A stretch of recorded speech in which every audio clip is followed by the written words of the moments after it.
Good evening, I am Ibrahim Sani and you are watching Market Talk.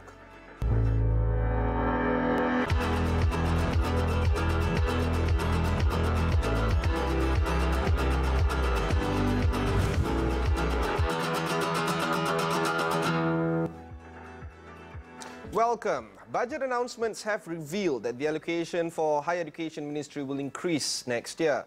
This reverses the downward trend over the last 3 years. And in fact, estimates for 2018 projects that about 14 billion ringgit will pour into the ministry. This is very much in line with the TN50 initiatives, for which the government is looking to include technology and digital skills within the education sector. Over the years, New Zealand institutions have been working to provide Malaysian students with formal education qualifications as well as industry-relevant skills that would give them a competitive edge in the global economy. Here to discuss this and more is John Laxon, Regional Director of Education New Zealand, joining us all the way from Singapore. Welcome to the show, John. Thank you, Ibrahim. Let's talk about some macro numbers first. How would you categorize Malaysia featuring New Zealand education as a top of mind in the education sector? Yes, so Malaysia has been one of our longest and strongest education relationships for New Zealand. We have roughly 2,000 Malaysian students studying in New Zealand every year. And the good news is that those numbers are increasing. So this year we're seeing a 7% increase in the number of Malaysian students choosing to study in New Zealand. Of course, a quick study in terms of the Malaysian students choosing foreign universities, UK, Australia, North America would be featured quite heavily, and New Zealand wouldn't be too much of that kind of top of mind. Why do you think this is so? I think largely some of those reasons are historical. So often we find that parents and families advise their children towards the countries that they may have studied at. And so the US, the UK and Australia historically have been the dominant countries for Malaysian students looking to study abroad.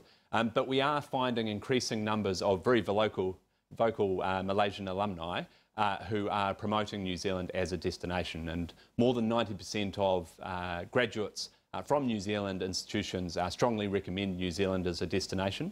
And we're also seeing that students who are keen to differentiate themselves by thinking about a new destination and taking on new challenges are open to studying in New Zealand, which is a really positive sign. All right, let's talk about some of the features that New Zealand has to offer. I understand right before we started this interview is that many universities in New Zealand are multidisciplinary in nature, but of course there would be some features that New Zealand would be better in terms of offering, particularly specialized training. What would those specialized education be? Yes, certainly. I may not be able to do it all justice during this show, so if anyone does want to find out more information, it's on our website, which is studyinnewzealand.govt.nz. But if I talk about our Malaysian students, generally speaking, they've come down to New Zealand to study management and commerce, society and culture, and also the sciences.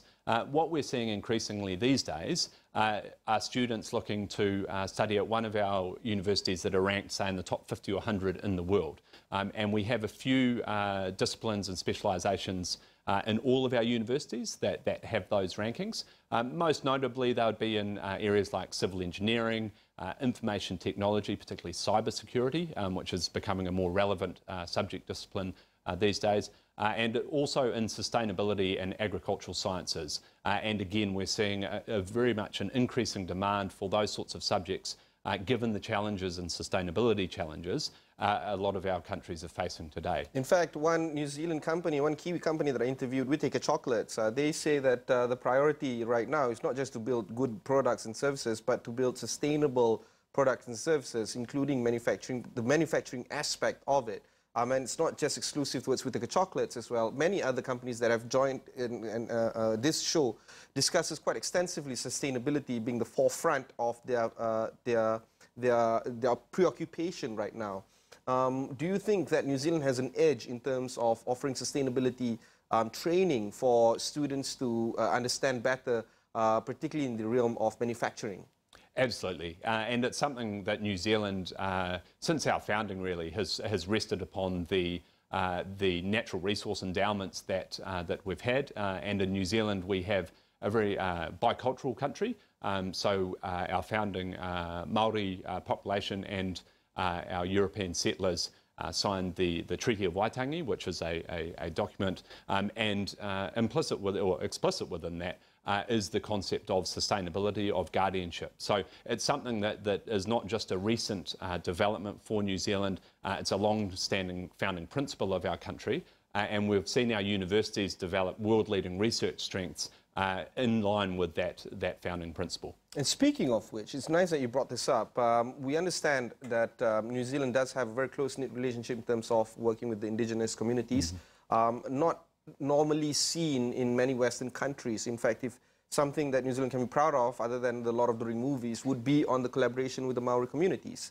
How do you think foreign students can learn from this very close-knit relationship between Westerners and Maoris living harmoniously with one another? It's something that's embodied in the international education experience within New Zealand. I think the real strength that brings to this industry is that it means that New Zealand as a country is hugely welcoming and supportive of all cultures, wherever they might come from when they come to New Zealand.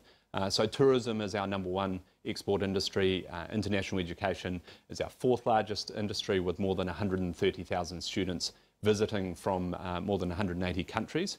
So what that means is that each and every student, wherever they come from, will be supported to have a positive learning experience, both within the classroom, but also, more importantly, within the New Zealand society. So I think that's something where I certainly have taken a huge amount of richness out of my New Zealand education in that sense, and something which I'm sure all of our international students will as well. John, let's shift our focus right now to postgraduate studies. What kind of postgraduate studies offerings that would be beneficial for Malaysian postgrad potential students to learn from? Yes, so if we start with PhDs, doctorate degrees, the New Zealand government has effectively a partial scholarship for all international students.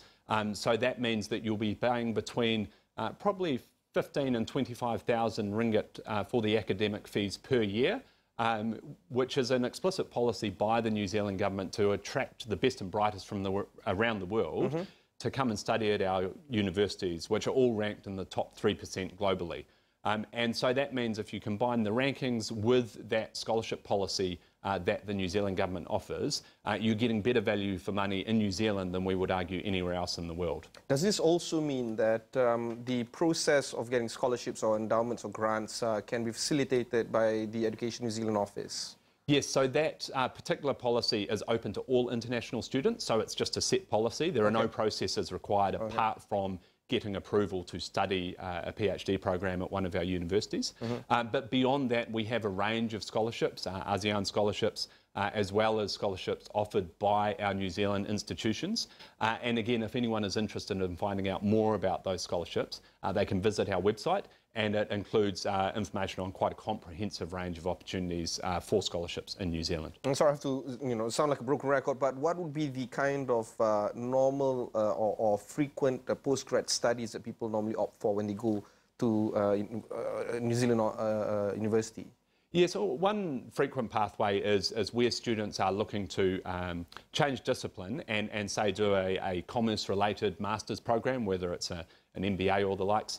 So we often get quite a lot of students coming through that channel, and many students choose New Zealand because New Zealand provides global career opportunities. So you can undertake internships, you get connected with leading New Zealand firms and global firms operating in New Zealand, and the New Zealand government provides work and post-study work rights in that postgraduate area, more broadly, but specifically in that postgraduate area.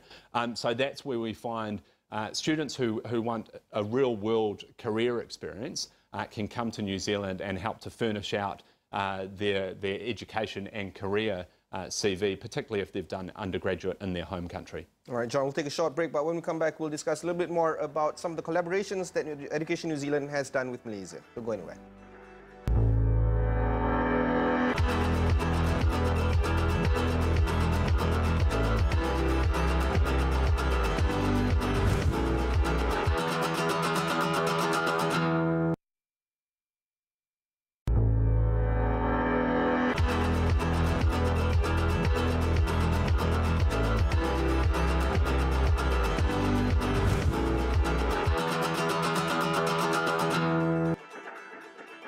Welcome back. You're watching Market Talk with me, Ibrahim Sani. Today I have with me John Laxon, the Regional Director of Education New Zealand, speaking about extolling the virtues of studying in New Zealand. Of course, studying overseas is actually quite important for various reasons. Perhaps you can elaborate more on this matter. Yes, and I'd first of all extol the virtues of undertaking an international education wherever it might be. What we're seeing these days are employers who increasingly want employees that can cross cultures, potentially cross careers, and particularly learn new ways of doing things and new technologies. And so we've seen a lot of focus go on how education systems can prepare students for the future and also adapt themselves. The Economist Intelligence Unit ranked 35 education jurisdictions on that score, and New Zealand pleasingly came out at number 1, which was a reflection of the fact that our education system gives a range of opportunities that not just technically equip the student, but also provide them with multidisciplinary skill sets, such as problem solving, critical thinking, challenging the lecturers sometimes, and working with a variety of cultures, which is increasingly important. And I think for parents and families that are considering whether it's worthwhile investing in an international education, I would certainly endorse that decision, because I think in doing so, straight away your child or family member will say to future employers, I can work across cultures, I can work internationally, I can take up new ways of learning and new technologies, which means that whatever career path you go into, you're already ahead of your competitors. Of course, the buzzword to add to this particular observation would be the Fourth Industrial Revolution. The Ministry of International Trade and Industry has already come up with the Blueprint 4.0. Within it, I've seen the draft, it says that individuals who have had a broad swathe of information and education, be it from a local university versus an international employer, or studying overseas, working with a local employer, that kind of stuff, it does add breadth and depth in terms of getting the advantage out of that individual. But then the question now would be on the enablers to allow for these for these individuals to pursue international education. I think this would be the tricky part. Particularly when you don't have access to much, personal funds, you then now have to rely on scholarships. How do you think that parents who want the best for their children can actually overcome this particular challenge? Well, I think Malaysia is one of the leading countries in this sense, in that we are seeing more and more international institutions bringing at least part of their offering into Malaysia. So in the New Zealand context, all of our universities have collaborated with KYS Business School to provide a foundation certificate that enables direct entry into undergraduate programs at all of our universities in business and sciences. So I think that's one of the solutions that we're seeing more and more frequently, and I think from our perspective is something that we're encouraging our universities and education institutions to consider, because like any industry, education is changing, and we need to be flexible with that and bring education solutions more closer to our customers. There's also the relationship that you have with MARA, something that you've done, signed maybe a few years ago. Let's bring an update on that particular one. Yes, so as I said earlier, we're very fortunate to have a long-standing relationship with Malaysia. New Zealand and Malaysia celebrated our 60th anniversary of bilateral relations this year, and the education relationship dates back, if not as long, then 60 years than that. Yeah, yes, of course. And so we've seen over decades, really, we've had a very close working relationship with our Malaysian government counterparts, and that's extended in 2013. We signed a higher education cooperation agreement, which really just confirmed a lot of the work that was underway already. And we have ongoing discussions and engagement with MARA about how we can support the development of the Malaysian education system. So we're very fortunate to have those relationships, and we enjoy working with all of our Malaysian government colleagues. The question that I want to explore next would be on the collaboration between universities in this country and those in New Zealand. Are there any collaborative work, at least in the realm of research, for instance, or joint case studies that are being done? Are there any collaborations between Malaysian universities with New Zealand universities? Yes, we definitely have a wide range of academic studies between both countries, and they're probably too numerous to do justice on this show. What we are focusing on from here on out is formalising those sorts of cooperation relationships, like the one I mentioned with KY's Business School, where students can undertake some learning here in Malaysia and then credit that or transfer that through to New Zealand. As well as the more traditional university semester exchanges and things like that, which are available between selected universities in both countries. So if there are any Malaysian higher education institutions or universities that are looking for those sorts of partnerships, I would say that New Zealand very warmly welcomes those discussions and that sort of work. All right, we'll take a short break, but when we come back, we'll take a look at secondary education. Don't go anywhere.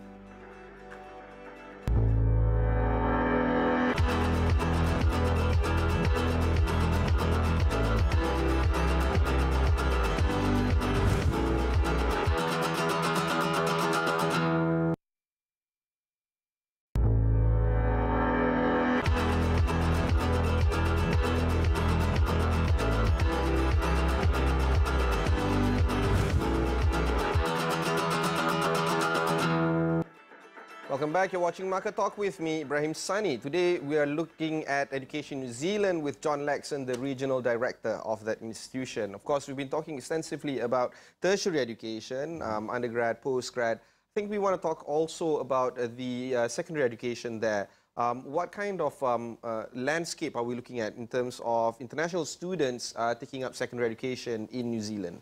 Yes, so our secondary education sector is a very strong sector in New Zealand as well. Traditionally, we haven't drawn as many students out of Malaysia to come and study at our secondary schools for a few reasons.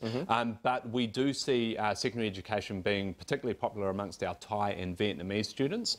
So we have in the thousands of students coming there. And often they'll be doing a year or two in New Zealand just to give a different learning environment, give a different range of connections for young students. So then they can decide whether to go on and study abroad at higher education.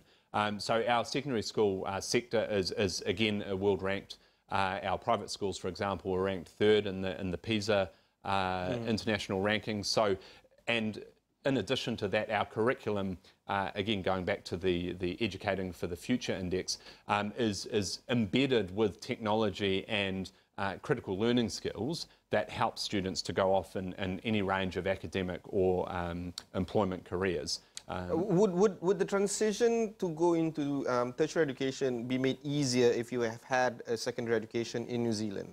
Yes. All right, yes. and that's because you kind of like know the processes involved in terms of the transition. How does that work? Yes, absolutely, and probably more to the point, depending on the amount of time that students spend in a New Zealand secondary school, they can gain direct entry into a New Zealand university without, say, for example, having to do an extra foundation year or the likes. Okay. So we do find that is quite popular with parents and young people if they are looking at another destination country for higher education.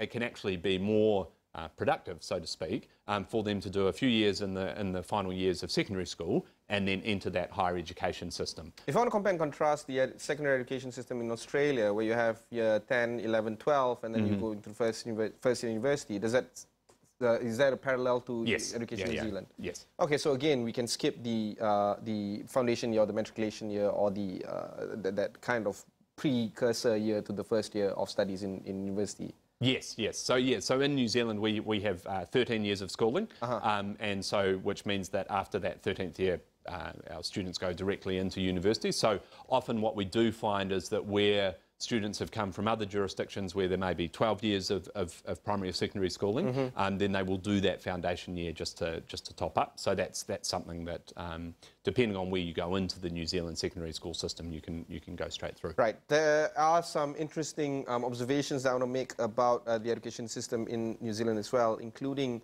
that of the aviation sector.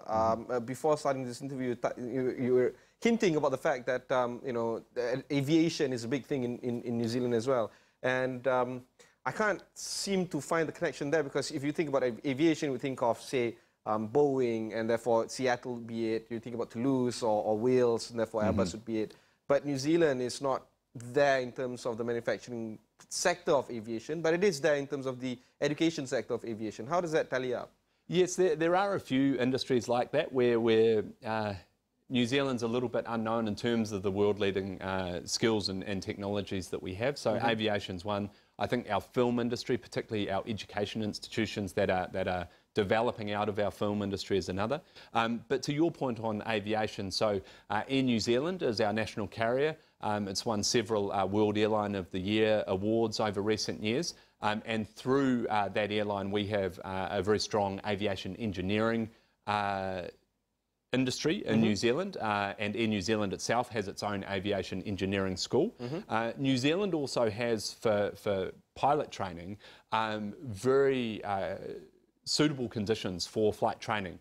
Within New Zealand, pilots can be exposed to a range of different climatic environments, which means that students and pilot trainees get a much more comprehensive training regime in New Zealand than, say, for other destinations which might have more stable or predictable climate patterns. That being said, New Zealand also has a very high number of sunshine hours per year, so it means that if you're down there, you'll get a chance to get into the skies. Of course. And finally, 2018 is upon us. What are the kind of key challenges that you have to face on behalf of Education New Zealand that you need to overcome? I think for us it's really just about continuing to grow the awareness of New Zealand as an education destination. I think that's something that in many respects people may not have had much experience with New Zealand, or particularly our education system. So I think just continuing to tell that story and to demonstrate these areas, you know, not just having all of our universities ranked in the top 3% worldwide, which to my knowledge no other country does, but we have those specialist niches that students can really go and differentiate themselves by studying in New Zealand. And also it's, you know, from a Malaysian perspective, and not that far away. It's closer than the US, the UK and some other destinations. So I think that would be my takeaway, helping more people here in Malaysia to learn about New Zealand as an education destination and hopefully come and visit us and really get to experience our world-leading technologies and the friendly, welcoming lifestyle and positive learning experience we can offer. Right, thanks, John. I've been speaking to John Lexon, the Regional Director of Education New Zealand. But that wraps up this episode of Market Talk. Be sure to follow us on all our social sites, including Facebook, Twitter, and Instagram at 501awani. Download our app on the Google Play and the Apple App Store. And also, you can listen to this interview on your podcast. Simply search for either Market Talk or Astro Awani. I'm Ibrahim Sani. Thanks very much for watching. Goodbye. And Happy New Year. Happy New Year to you too, John. Thank you. Right, take care. Oh.